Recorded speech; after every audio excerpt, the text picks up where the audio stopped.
Hello and welcome to Talking Aussie Books, a new weekly podcast shining a spotlight on Australian fiction. My name is Claudine Tinellis. As a writer and avid reader, I love chatting about books. And in this podcast, I'll chat to authors, publishers and readers, giving you, dear listener, insight into what's hot on the Australian fiction scene. So if you're looking for your next book recommendation or just want to know more about Aussie fiction writers, this podcast is for you. Grab yourself a cuppa, sit back and enjoy. Sometimes, listeners, I really do have to pinch myself. I get to speak to some amazing people on this podcast, and today is no different. My next guest is a Sydney-based novelist and copywriter whose previous works include best-selling novels The Fifth Letter, Those Other Women, and The X. Her brand new novel, You Need to Know, was released by HarperCollins in early April, and I have to tell you, listeners, it's one you will not want to miss. A thrilling, compulsive page-turner, this book had me breathless till the very last page. I'm so excited to welcome Nicola Moriarty to the podcast today. Hi, Nicola. Hi, thank you so much for having me. My pleasure. Congratulations on the publication of your sixth novel. And as you can no doubt tell from my introduction, I absolutely loved it. But what I wanted to know was, does it get old, that feeling of seeing one of your books out there in the world? I don't think it does, or it hasn't for me yet anyway. I still definitely, get a nice buzz when I see it out on bookshelves or, seeing, I still, the day it came out, I did make a special trip into the shops just because I wanted to see it in the stores. So, still feels pretty good. Now, before we get into the nitty-gritty about this book, for the benefit of those who haven't had the pleasure of reading it yet, can you tell me a little bit more about the story? Yeah, sure. So it opens with a car accident on Christmas Eve, and you sort of slowly realize that people involved in the car accident are all members of the same extended family because they were traveling in convoy to head away to the holiday house for Christmas. And then it works its way back to early December to meet everybody in the family and have a look at what's going on in their lives, specifically to try and figure out who's caused this terrible car accident.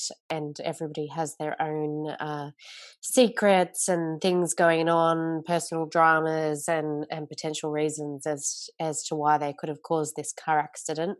And you also don't know who's survived the car accident as well. So, what was the inspiration for this novel? What sets you down this path? I think it might have been. I did stop at a car accident myself a couple of years back on my way to my soccer game. I remember seeing a car on the opposite side of the road, and my first thought was, that's a really strange place for that car to have pulled over. And then slowly realized that car's not pulled over, it's hit a tree, and nobody else, must have only just happened, nobody else had stopped yet, so I had to kind of go around the roundabout and go back, and I was the first person there to try and help this young girl who'd lost control of the car. I think coming out of the roundabout she'd lost control. I don't know for sure if that was the start of the idea, or if that was sort of just there at the back of my mind. But I started imagining the idea of coming across a car accident and looking around and slowly realizing, I know that car, I know that car, I know that car, and this horrible realization that you know everybody involved in the car accident and not knowing what to do. Who do you go to first? How has this happened? So I had that idea in my mind, and I also at the same time I had, because I didn't know myself when I started writing, I didn't know who was going to have caused the car accident. And so as I would kind of think about the book and try to figure out who was going to cause the accident, I'd find myself just thinking over and over again, who caused the accident, who caused the accident. And I started thinking about this children's book that I'd read to my kids when they were younger, Who Sank the Boat by Pamela Allen, which is why there's a quote from Pamela Allen has ended up in the start of the book, Who Sank the Boat. And I started thinking to myself, every time I would think who caused the accident, my mind would go, who sank the boat? And it just sort of became this mantra for the book, I suppose. I must say, it did frighten me off the whole idea of travelling in convoy ever again. Fair enough. So it may not be a surprise to listeners that you come from a family of writers, and the Moriarty name graces many books on many shelves around the world. But I wondered, in reading about the Lewis family in this book, whether a hint of your own family dynamics found their way into the pages of this story. Yes, so when I was trying to decide, because there's three brothers brothers in this book when I was trying to decide what career I would give each of them, sort of in the early stages of the book when you're trying to figure out who your characters are. And I started thinking, oh, it could be interesting to make one of them a writer because, it's good to write what you know. And then it suddenly occurred to me, what if all three of them were writers? And I was kind of half doing it as, I guess, a bit of a tongue-in-cheek joke about the fact that, quite often people, when they first find out that I'm from a family where there's three of us who are writers, are quite shocked and sort of go, oh, how could three people from the same family end up being writers? So I thought it'd be a bit funny to make these three brothers all writers. And I guess I thought at first that it would be an opportunity to draw on our own life experience, and incorporate some family stories into the book. But as it turned out, the three brothers very quickly became their own people, very different to Leanne, Jacqueline, and I. And it ended up taking on a life of its own in the end. So I don't know if there was too much of us in the end. There's so much to unpack from this book, but first I wanted to talk a little bit about the structure. It was fascinating to see how you set this story up. We have the present day timeline that occurs in the lead up to Christmas, told from four different points of view, from Mimi, Andrea, Darren, and Jill's point of view. Then we have Jill's letters to her husband, Frank. And then finally, we have these occasional glimpses into a scene unfolding almost one frame at a time to an event that occurs on Christmas Eve, which is the event you've already talked about, an accident involving multiple cars on the M1 north of Sydney. I felt like it was such a clever way to drip feed the reader with all these different pieces of the puzzle of the story. Was this always how you envisaged this story would unfold? Pretty much, actually, yeah. I always like to kind of look ahead, at the main climax. I love the idea of sort of opening with, what's to come because, it gives you something to look forward to. And I think it gave me, while I was writing the book, something to look forward to as well. So when I sort of, every couple of chapters, when I interspersed a scene of the actual accident, that was almost like a bit of a treat for me to get to write the next stage of what's going to happen instead of, just writing, building up to this thing. To be able to jump ahead every now and again and look at what was happening at the accident was kind of the exciting part to write for me. So I enjoyed being able to jump ahead and write that and, just a little snippet and then, okay, back to the story. And then when it came to the main story, I think right from the beginning, my plan was to have, a few different voices. I don't know if I knew straight from page one exactly which voices were going to tell the story, but I found each time I finished a chapter or a section, it helped if I was a bit stuck, right? What's going to happen with that character now? Not sure. Okay, I'll jump over to this character. And it gave a way to sort of inject some life into it to be able to go from one character to another and go, okay, what's happening with him? What's happening with her? Now I can come back to this first character. And now I've, been struck with some inspiration of what can happen next for this character. So it just worked well for me to be able to go back and forth between these people and back and forth between the present and the future. Yeah, it just seemed to flow that way. So I guess that begs the question, are you a plotter or a pantser? Definitely more of a pantser. Yeah, I've just never found that planning ahead works for me. I think I kind of get a bit stuck if I try to plan too much. Even though I like the idea of it, sometimes I look at it and I look at writers who do plan well and I feel a bit jealous and I think it would be a much smarter way to work, but it doesn't work for me. So I don't know. I think it just doesn't suit me, and it suits me better to just start writing and have nothing more than that vague idea of here's the climax that we're working towards, but I don't know how it's happened, and I don't know why, and I don't know how it's going to work out. And it seems to fall into place as I'm writing, or I seem to get inspired as I'm writing. So I think if I tried to plan ahead, I'd lose some of that spontaneity or something. I don't know. Has this changed at all in the years that you've been writing novels, or have you always approached your novel writing in the same way? I think it's pretty much always been the same way. Yeah, I'm kind of looking back at previous books and trying to think. I mean, I definitely always do find about halfway through that I do need to do some planning as far as making sure I'm going to be able to pull it all together in the end. But I think that's pretty much been it for each book along the way. And like I said, when I've kind of thought, oh, maybe some planning would be good so I know where I'm going, it just seems to trip me up a bit. So I think I've just kept coming back to the way that I've always done it because it works best for me. Earlier, I asked about your own family dynamics and whether this had any part to play in the crafting of this story. And there's siblings that you've created in this book. There's a fair amount of rivalry between them. So I wondered, is there any rivalry between you and your writer siblings? No, not really. Apart from rivalry over who gets to claim ownership of certain family stories in order to use them in a book, and when new stories come up. So when we all get together for an event, and one of the other sisters starts to tell us a story of something interesting that happened, or a new job that they're doing or something, that's when the three of us will suddenly one will jump up and say, "That's mine. I'm going to put that in the next book." And once somebody's claimed it, it's gone. You're not allowed to use it. So yeah, that's the only rivalry really between us. But yeah, apart from that, I just kind of look at their success and I'm in awe of the both of them and how well they've done, and very proud of them because I love their writing as well. Now, one of the things you explored so insightfully in this book, I thought, was writer's angst.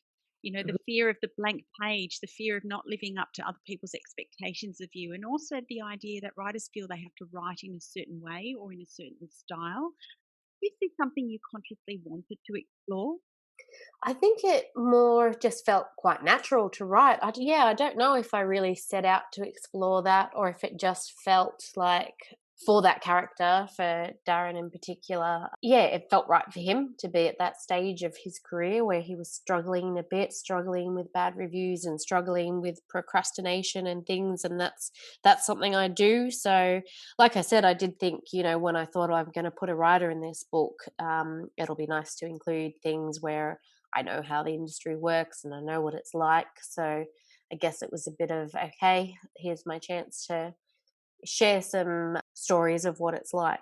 I loved this part of the story, I have to say. As you said, it was Darren who, feared the blank page, but even more so because his first novel, though promising, wasn't the runaway success he'd hoped, and he received a scathingly bad review, which really shatters his confidence. Now, Darren gets the opportunity to confront his reviewer about it, and she tells him it wasn't personal. But I wondered if you ever thought that that was a justifiable explanation for a bad review. Yeah, I don't know. Maybe that's something that I've kind of told myself over the years because, I definitely used to struggle a lot more with bad reviews and felt quite personally attacked by them, and I've had to learn not to let them get to me in that way. So I think maybe that's what I've told myself in order to cope with it. So I suppose, in a sense, I think it's justifiable. I don't know. I suppose it depends on how nasty it is, how nasty the review is. If there's some nice constructive feedback in there, then fair enough. And then also there's the fact that everybody's entitled to their own opinion. So there's the whole idea that not everybody is going to love the same book, and it would be a very boring world if everybody did love the same book. So you've got to be prepared for people to hate it. So there's that as well. And I think people do often, so they're writing a review for, to share their own opinion with their own followers and not necessarily expecting the writer at the other end to read it. And that's fair enough. And so I've kind of learnt to, unless somebody tags me in a review, and usually if they tag me, it's because it's positive, then apart from that, to not go out and seek reviews because, it's basically like, be careful what you wish for. I guess I ask because as a prolific reader myself and writer, I grapple with the idea of writing a bad review. Yeah, I know what you mean. It's the same for me. If there was a book that I really didn't enjoy, I just wouldn't review it. I just would put it aside and not say anything about it because I don't want to set out to hurt somebody's feelings. But then at the same time, if I wasn't a writer, it might not occur to me that there's the potential for somebody to read it at the other end. So yeah, I don't know, but I'm also a people pleaser. So I want everybody to like me. So I always want to just say nice things about everybody. Oh, I think you aren't alone in that situation. So Mimi was an interesting character to say the least, and one of the things that was so poignant about her characterisation is that she carries this awful secret around that she hasn't bonded with her two baby girls, and to cope with that and the demands of motherhood, she uses alcohol as a crutch. Tell me about that, and why was this important to Mimi's story? I think it was, well, myself as a mother and having had postnatal depression after giving birth to both of my children, and not that my situation is the same as Mimi's, but definitely motherhood for me was a big shock and a surprise that it wasn't. I thought that I was loved babies. I grew up with my parents fostering and me helping out with babies all the time. So therefore, I thought when I had children, I'm going to know what I'm doing. I'll be good at this basically. So it was a big shock to discover that I wasn't good at it, and that it was so much harder than I thought it would be, and so much, yeah, all that emotion involved in it. And then at the same time, there's this real culture around mums having a drink to cope. And there's this fine line, I guess, between, joking around with mums in the playground about, oh, is it 1 o'clock yet, and needing a wine. And this fine line between that and taking it too far, I think. Yeah, I guess I myself enjoy the odd glass of wine, but there have been times, even for me, where I've thought, you know what, there's been too many nights this week where I have relied on that, or where I haven't done it for the enjoyment of a nice meal with a glass of wine. I haven't done it for the enjoyment of that. I've done it for oh, I need this. I need a glass of wine, and this realization of, oh, that's probably not a good thing, and it's probably time to cut back. So I guess it just made sense to explore that with Mimi, that, and having her not make that realization of, I'm taking this too far, it's time to cut back. Yeah, I guess I've seen it a bit in myself, and I've seen it in the people around me. So, and like I said, I like to try and write about things that are close to home, or write what you know. So yeah, it just made sense for that character. And then also when I'm looking ahead to, setting up who's caused this car accident, I wanted to make sure everybody had things going on in their lives where that could have been the cause of the accident. So Yeah. I figured if somebody's drinking a bit too much, that could well be the cause of the accident. The other really strong theme in this book is the mother child relationship. And by this, I mean the lengths the mother or even a mother figure will go to protect a child. Even when that said child is pushing you away, there's always that primal instinct that makes you capable of doing whatever is necessary to protect them from harm. It's a complicated relationship, isn't it? Yeah, absolutely. My daughters are still only 12 and 10, although the 12-year-old is just about to turn 13. And I'm trying to prepare myself for the teen years. And then I've got nephews who are already teenagers, 16 and so on. And I'm seeing my sisters dealing with that next stage, and that feeling of, exactly like you said, when they start to push their parents away and make it so hard for you. And from the outside looking in, it seems like, oh, well, why are you bothering? They're being so nasty to you or anything like that. But you're absolutely right. It's this primal instinct that they're still your babies and you would still do anything for them. And yeah, I definitely liked the idea of exploring that issue of how far do you go, and at what point do you accept that, that your child might have done something that there's no coming back from. And at what point do you stop protecting, at what point do you still forgive? There's just so much to explore there, and probably even more so than what's in this book. What kind of research did you have to do? There was sitting down with a paramedic for a really long discussion, in order to kind of chat through, because I knew with this big car accident on the side of a freeway that I'd need to know, kind of, once people arrive on the scene, what happens, who gets there first, who do they go to once they get there first. And I found it quite interesting, actually, chatting with this paramedic. A lot of things were not what I expected. So certain things where I said, okay, so let's say, like, let me set the scene for you. There's been this big car accident. You can see over here when you arrive, somebody's doing CPR on this person. So presumably that's who you'd go to first. And she said, no, we wouldn't actually. We would stop. And she said, especially if it comes down to, if the number of victims outnumber us, we have to stop and we have to assess everything. We have to be able to tell the next people who arrive what's going on. We have to be able to brief them. And she said, and it doesn't necessarily come down to going straight to the person who looks worse off, because it could be that it's too late for them and it's more important that we go to somebody else who we can save. So I was really surprised. I've already been in awe of the work that first responders, paramedics do, and I was even more in awe at the tough choices that they have to make as well. And I said, you must then get people screaming at you and telling you, what are you doing standing around? Get over here and help this person and that person. And she said, oh yeah, absolutely, we get people telling us off and telling us we're going to the wrong person, or we're doing the wrong thing, or we're wasting time. But she said we've got to do it in the right order to make sure we can, safely save as many people as possible. And it was just really fascinating. And so that was a big part of it, because so we had a really long chat where I kind of grilled her with all sorts of questions. Then she also read the book for me, then gave me a bit of feedback. So she was very generous with her time. And it was very handy as well that she happens to also be married to a police officer. So that meant I could get a bit more advice on that side of things.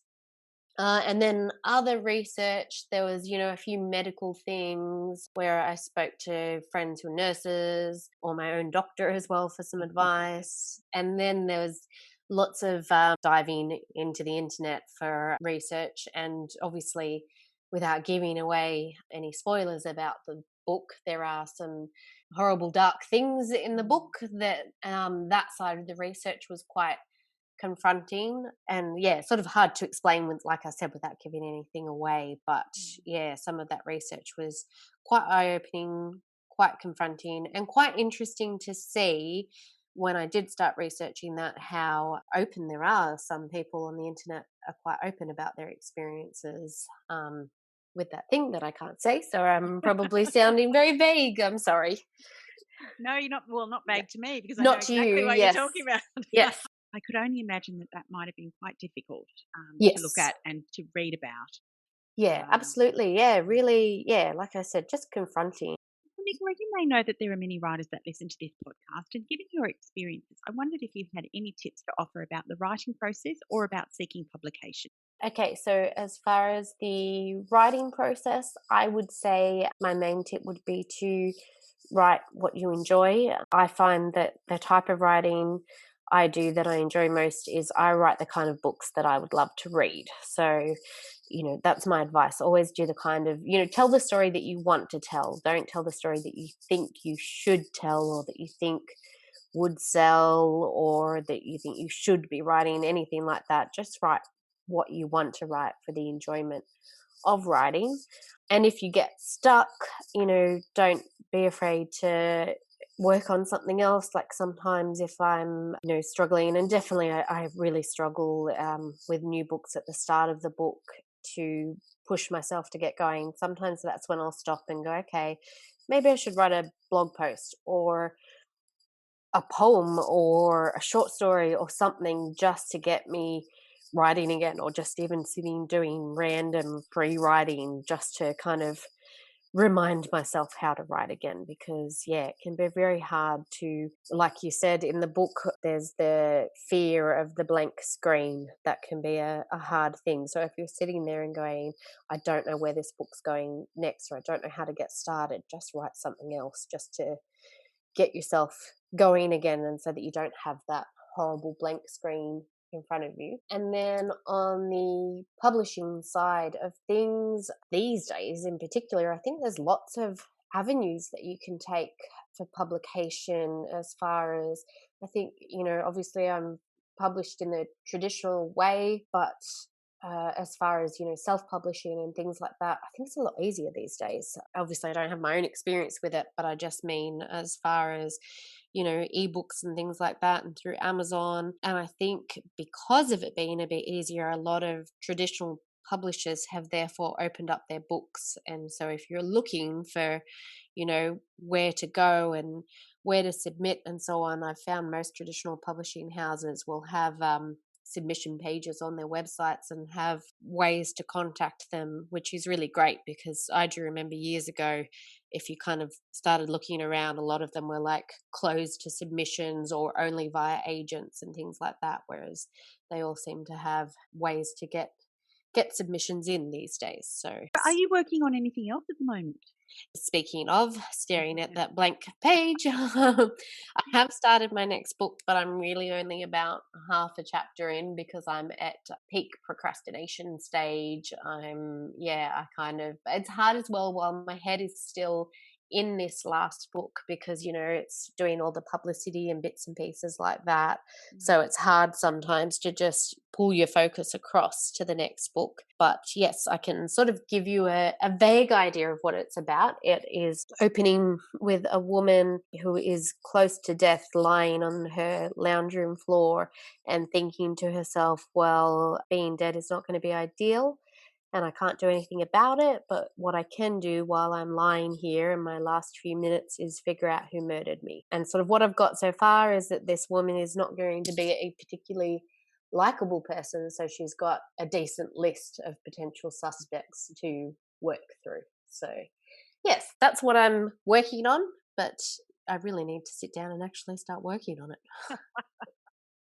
Oh, well, it sounds fascinating. If listeners wanted to connect with you or to learn more about your books, where could they do that? So I'm on Facebook under Nicola Moriarty on Facebook, and my website, nicolamoriarty.com.au, should have links to my social media as well. I'm on Instagram and on Twitter as well. So any of those places, I would be happy to connect with people. Nicola, I thoroughly enjoyed reading You Need to Know, and I know my listeners will too. I wish you every success with it. Thank you for joining me on Talking Aussie Books. Thank you so much for having me. Well, that's a wrap, folks. If you enjoyed this podcast, please leave a review on iTunes or drop me a line via my Instagram at Claudine Tinellis or on my webpage, claudineteinellis.com. Thanks for listening. Until next time, happy reading.